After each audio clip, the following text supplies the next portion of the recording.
Hi, this is Emily from Minute Earth. You may have noticed that conservation can be contentious. But no matter how you feel about bees or trees or even fleas, here's one totally practical argument for keeping as many species around as possible. Biodiversity is good for the economy.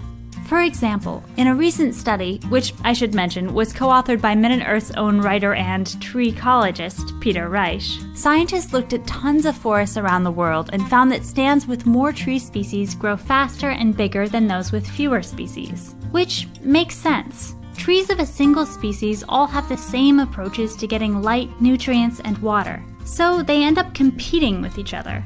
While trees of different species have different approaches, so they compete less, and together actually use a larger portion of the available resources.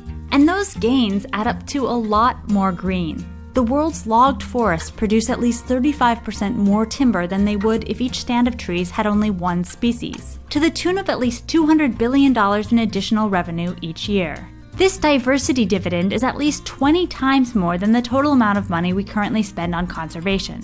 And economists are finding these diversity dividends in other places too. On farm fields, for instance, different pollinators go to work at different times, so keeping a diverse set of insects around helps ensure that crops will bear fruit and cash whenever they flower.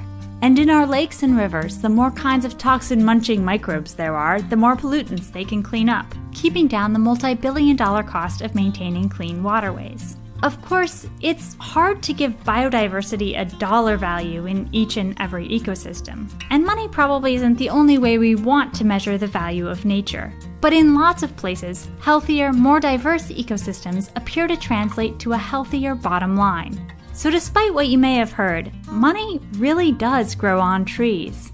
And bees. We're still not sure about fleas.